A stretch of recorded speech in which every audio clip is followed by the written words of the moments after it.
नमस्कार, मैं SKP triple S point में आपका स्वागत करता हूं और आज मैं ज्योमेट्री के पार्ट 3 में आपको कोण युग्म के बारे में बताऊंगा।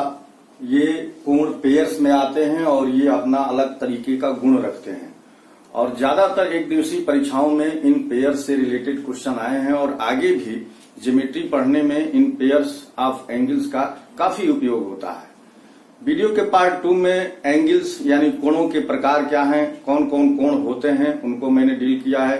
अगर आपको बेसिक से समझना है तो आप वीडियो का पार्ट 1 भी देखिए, मैं डिस्क्रिप्शन में उसका लिंक दे दूंगा। और ये आज के वीडियो का मेन पार्ट है और इसमें हम लोग एक एक के बारे में, इनके गुण और इनके विषय में इस वीडियो में सीखेंगे और इसके बाद इस पर बेस्ड क्वेश्चन नेक्स्ट वीडियो में करेंगे। तो आइए शुरुआत करते हैं। पहला, कोटि पूरक कोण, समपूरक कोण, आसन्न कोण, शीर्षाभिमुख कोण, संगत कोण और एकांतर कोण रेखीय युग्म में से पहला कोटि पूरक कोण या पूरक कोण क्या होगा।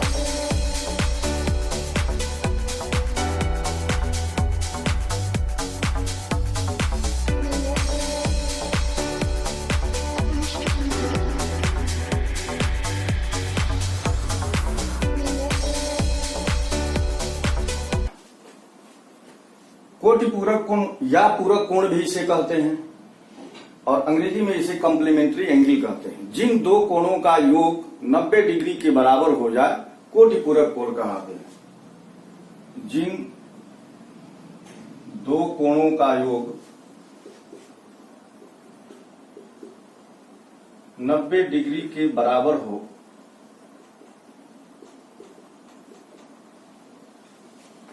तो वे कोण एक दूसरे के कोटि पूरक कोण कहलाते हैं। कोटि पूरक या पूरक कोण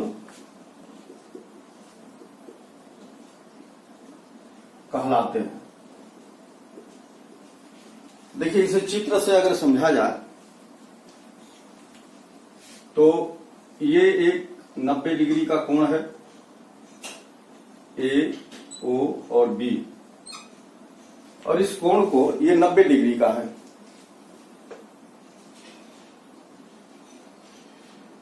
अब इसको दो पार्ट में अगर तोड़ दिया जाए, दो बराबर पार्ट में नहीं, कोई भी दो पार्ट में, मान लीजिए यहां से यहां तक ये 60 डिग्री हो गया और यहां से यहां तक इसे 30 डिग्री मान लिया जाए, तो 60 डिग्री का कोटि पूरक कोण 30 डिग्री है, क्योंकि 60 में 30 जोड़ने से 90 आएगा, और 30 डिग्री का कोटि पूरक कोण 60 डिग्री है। यहां ये बात ध्यान रखनी है, 30 डिग्री का 30 डिग्री में क्या जोड़ेंगे कि 90 के बराबर हो जाए तो 60 जोड़ेंगे। इसी तरह से अगर हम कहें कि 40 डिग्री का कोटि पूरक कोण क्या होगा तो आप कह देंगे कि 50 डिग्री होगा, क्योंकि 40 में क्या जोड़ने पर 90 आएगा। या हम कहें कि 75 डिग्री का कोटि पूरक कोण क्या होगा तो 75 में कितना जोड़ेंगे कि 90 हो जाएगा, तो आप कहेंगे कि 15 डिग्री, 75 और 10 85 और 5 90। तो इस तरह से आप ये बता सकते हैं। मैं ये कहूं कि 1 डिग्री का कोटि पूरक कोण क्या होगा तो आप कहेंगे कि 89 डिग्री होगा, क्योंकि एक में कितना जोड़ेंगे कि 90 के बराबर हो जाए, वो उसका कोटि पूरक कोण होगा। अगर हम इसी की जगह पर 60 की जगह पर यहां पर हम थीटा ले लें तो यहां से ये कोण जो होगा वो 90 माइनस थीटा हो जाएगा। तब हम ये कहेंगे कि 60 थीटा का कोटि पूरक कोण क्या होगा। थीटा का कोटि पूरक कोण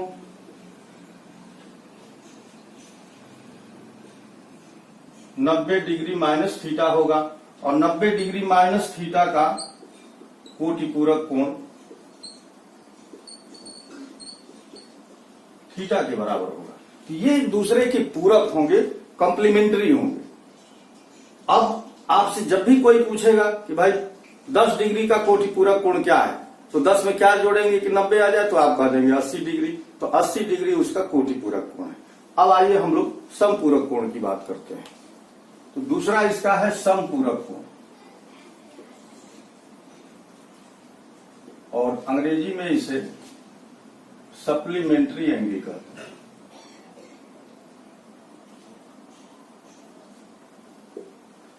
समपूरक कोण क्या होते हैं? यहां भी वही परिभाषा है कि जिन दो कोणों का योग 180 डिग्री के बराबर हो जाए समपूरक कोण कहलाते हैं।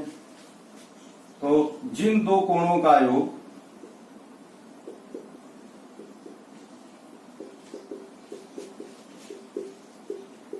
180 डिग्री के बराबर हो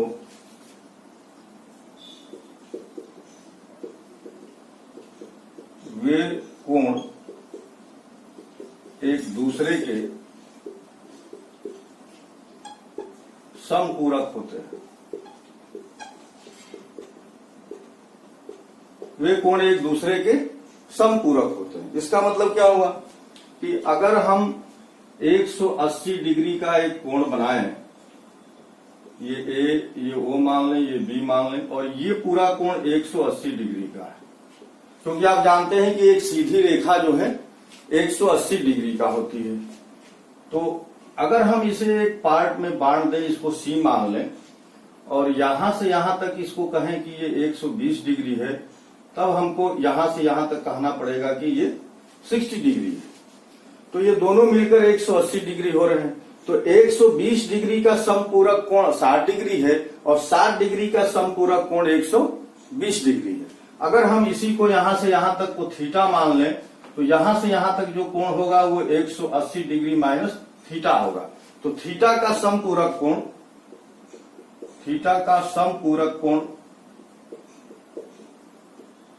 180 डिग्री माइनस थीटा होगा, और 180 डिग्री माइनस थीटा का समपूरक कोण थीटा डिग्री होगा। तो ये एक दूसरे के समपूरक होंगे और उनका योग कितना होना चाहिए? 180 डिग्री होना चाहिए। जैसे मैं कहूं कि भाई 150 डिग्री का समपूरक कोण क्या है, तो आप कह देंगे कि 30 डिग्री है, क्योंकि 150 में कितना जोड़ा जाए कि 180 आ जाए, तो आप कह देंगे 30 जोड़ने पर। तो 30 डिग्री का समपूरक कोण 150 डिग्री और 150 डिग्री का समपूरक कोण 30 डिग्री। तो इस तरह से समपूरक कोण के बारे में अब हम लोग बात करते हैं आसन्न कोण की। तो ये तीसरा है आसन्न कोण। आसन्न कोण क्या? अभी तक हम लोगों ने ये देखा कि दो कोणों का योग 90 डिग्री है तो उसको कोटिपूरक कह रहे थे, और दो कोणों का योग अगर 180 डिग्री है तो उसको समपूरक कोण कह रहे थे। अब अगर कोई भी कोण हो, मान लीजिए ये कोई एक कोण है, ये 60 डिग्री का है,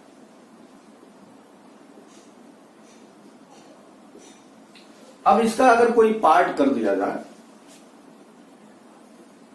मान लीजिए ये एक पार्ट हमने 40 डिग्री का कर दिया और एक पार्ट हमने 20 डिग्री का कर दिया। तो ये 40 डिग्री और 20 डिग्री के कोण जो हैं, 40 डिग्री का आसन्न कोण 20 डिग्री है और 20 डिग्री का आसन्न कोण 40 डिग्री है। तो 40 डिग्री का आसन्न कोण 20 डिग्री है और 20 डिग्री का आसन्न कोण 40 डिग्री। अब ये कोण 60 डिग्री की जगह पर कोई भी कोण हो सकता है। जैसे मान लीजिए कि अगर हमने बृहद कोण ले लिया,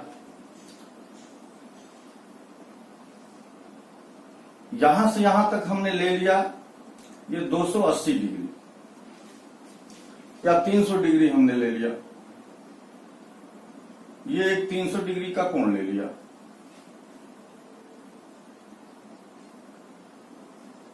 अब इसके दो पार्ट कर दें। मान लीजिए यहां से यहां तक इसको कहें कि ये 100 डिग्री का कोण है, तो यहां से यहां तक ये कितना होगा? 200 डिग्री का होगा। तो ये 200 डिग्री का पड़ोसी कोण 100 डिग्री है और 100 डिग्री का पड़ोसी कोण 200 डिग्री है, यानी ये दोनों एक दूसरे के आसन्न कोण है। तो आसन्न कोण वो होते हैं जो किसी भी कोण के दो पार्ट होते हैं और दोनों पार्ट को आप पड़ोसी कोण कह सकते हैं या आसन्न कोण कह सकते हैं। अब इसके बाद हम लोग बात करते हैं शीर्षाभिमुख कोण क्या होता है। देखिए, शीर्षाभिमुख कोण को समझने के लिए ये देखा जाए कि दो रेखाएं जहां मिलती हैं, यहां पर अगर ये दोनों मिल रही हैं तो इसको वर्टेक्स कहा जाता है या शीर्ष कहा जाता है। अंग्रेजी में इसे वर्टेक्स कहते हैं। दो रेखाएं जहां पर मिलती हैं उसे शीर्ष कहा जाता है। जैसे अगर ये ट्रायंगल है कोई, तो इसमें देखिए 3 शीर्ष हो गए, 3 वर्टेक्स हो गए, क्योंकि यहां भी 2 रेखा मिल रही है, यहां भी 2 रेखा और ये यहां भी 2 रेखा। तो अगर हम ये एक लाइन खींच दें, इसको L1 नाम दें, और एक दूसरी लाइन खींच दें, ये L2 है, और ये दोनों लाइन यहां पर मिल रही है, मान लीजिए P पर। तो ये जो एंगल बन रहा है, इसको अगर अल्फा नाम देंगे तो इसी एंगल के बराबर ये एंगल होता है, और ये भी अल्फा के बराबर होता है। इसी को अपोजिट वर्टेक्स एंगल कहते हैं। ये वर्टेक्स है और इस वर्टेक्स के अपोजिट या शीर्ष के अभिमुख एंगल, तो यही शीर्षाभिमुख कोण है। इधर भी अगर ये कोण बीटा मान लें तो इसके बराबर होगा इधर वाला कोण, ये भी बीटा के बराबर होगा। अगर इस तरह से कई रेखाएं एक बिंदु पर दी हों, जैसे मान लीजिए कि यहां पर एक लाइन ये हो गई, एक दूसरी लाइन ये हो गई, और एक तीसरी लाइन हम ये ड्रा कर लें, और एक चौथी लाइन ड्रा कर लें,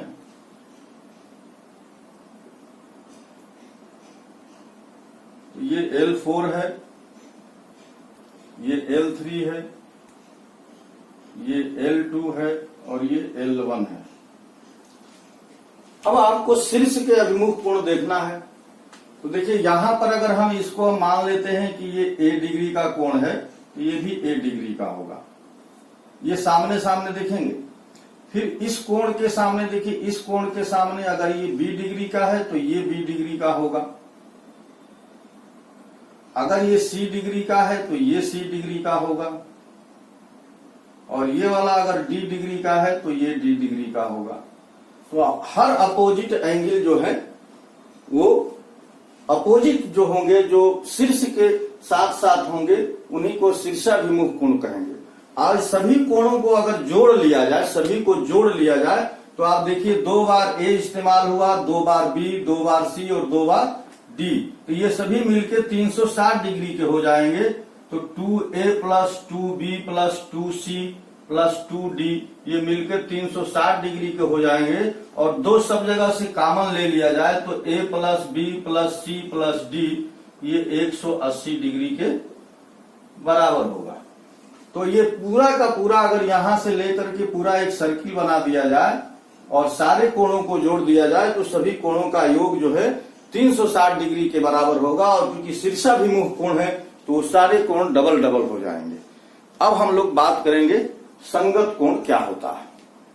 संगत कोण या करस्पॉन्डिंग एंगल ये क्या होते हैं, इसको समझने के लिए हम लोग को पैरेलल लाइंस बनानी पड़ेंगी। यानी 2 समांतर रेखाएं अगर हैं L1 और L2, और इन समांतर रेखाओं को एक तीसरी तिर्यक रेखा काटे, इसे L3 कहा जाए, ये अगर काटे तो यहां पर हम कोणों के नाम दे दें। भाई 1 से स्टार्ट करें, 1 2 3 ये 4 हुआ।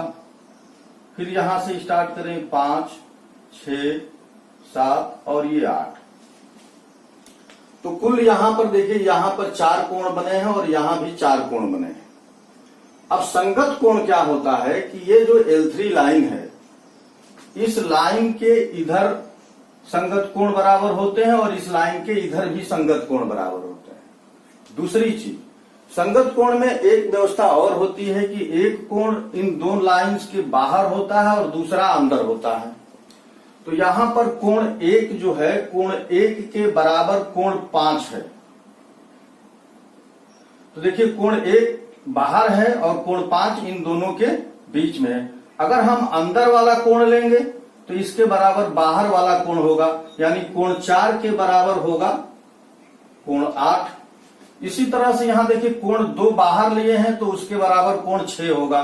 तो कोण 2 बराबर होगा कोण 6 के, और कोण 3 के बराबर होगा कोण 7। कोण 3 के बराबर कोण 7 होगा, और इन्हीं कोणों को संगत कोण कहते हैं। अब आप देख रहे हैं कि अगर हमने लाइन के इस तरफ लिया कोण 1, तो लाइन के इसी तरफ कोण 5 के बराबर था, और एक बाहर तो एक अंदर था। और लाइन के इस तरफ हमने कोण 4 लिया तो लाइन के इसी तरफ कोण 8 बराबर था, और कोण 4 अगर अंदर है तो कोण 8 बाहर है। अब लाइन के इस तरफ आइए बाएं तरफ, तो ये देखिए कोण 2 बराबर हो गया कोण 6 के, कोण 2 कोण 6 के बराबर, कोण 3 अगर अंदर है तो वो कोण 7 के बराबर होगा, कोण 3 कोण 7 के बराबर होगा। अगर आपसे लाइन किसी भी तरह से खींची जाए, मान लीजिए एक लाइन ऐसी खींच दी गई, 2 पैरेलल लाइंस, और इनको काटने वाली लाइंस इस तरह से आ गई, तो आपको क्या ध्यान रखना है कि लाइन के जो एक तरफ के कोण है, अगर ये कोण अल्फा है तो इसके बराबर ये वाला कोण अल्फा होगा, अगर ये कोण बीटा है तो इसके बराबर ये कोण बीटा होगा, और ये संगत कोण है। इसी तरह से इधर अगर ये कोण थीटा है तो ये वाला कोण थीटा के बराबर होगा, अगर ये कोण फाई है तो ये वाला कोण फाई के बराबर होगा। तो लाइन चाहे जिस तरफ से खींची जाए, चाहे जैसे भी बनाई जाए, आपको ध्यान क्या रखना है कि संगत कोण, ये जो तिर्यक रेखा होती है उसके एक तरफ होते हैं, और एक बाहर अगर है तो उसके बराबर वाला कोण अंदर होगा, अगर अंदर है तो बराबर वाला जो कोण होगा वो बाहर होगा। अब हम लोग बात करेंगे एकांतर कोण क्या होते हैं।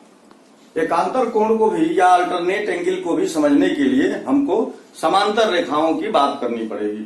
तो 2 ये समांतर रेखाएं हैं, इनको L1 और L2 हमने नाम दे दिया, और इन समांतर रेखाओं को एक तिर्यक रेखा काटेगी, और ये जो तिर्यक रेखा है इसको हमने L3 कहा। फिर यहां हमने एंगल्स के नाम दे दिए, 1 2 3 और ये 4, यहां ये 5 6 7 और ये 8। एकांतर का मतलब होता है एक के अंतर पर।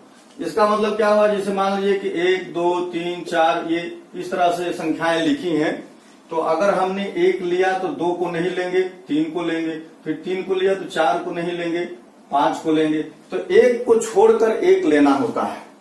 अब जैसे हमने देखिए 3 को अगर लिया तो ये 6 को नहीं गिनेंगे, अब इसके बाद 5 गिनेंगे तो 3 के बराबर कोण 5 होगा। तो इसी तरह से एकांतर कोण क्या होता है कि ये जो तिर्यक रेखा है, इस रेखा के बाएं तरफ और दाहिने तरफ दोनों कोण इसमें कंसीडर किए जाते हैं, और इसमें इन 2 लाइंस के बीच वाले कोण भी होते हैं और इन 2 लाइंस के बाहर वाले कोण होते हैं। तो देखिए कोण 3 के बराबर, ये जो कोण 3 है इसके बराबर कोण 5 होता है, तो कोण 3 के बराबर कोण 5, अभी अंदर अंदर वाला बात कर रहे हैं, और ऐसे ही कोण 4 के बराबर कोण 6 होगा, और इस तरह के ये कोण जो अंदर अंदर बराबर हो गए, इनको अंतः एकांतर कोण बोलते हैं। जबकि आपने देखा था कि संगत कोण में अंतः और बाह्य नहीं था, लेकिन एकांतर कोण में अंतः एकांतर कोण और बाह्य एकांतर कोण होगा। अब देखिए ये जो कोण 1 है, तो कोण 1 जो है अब लाइन के इस तरफ है तो ये कोण उसके बराबर होगा, तो कोण 1 कोण 7 के बराबर होगा, और ये कोण अगर 4 है, अरे ये 1 है तो कोण 7 के बराबर हुआ, और कोण 2 जो है कोण 8 के बराबर होगा। इनको बाह्य एकांतर कोण बोलेंगे।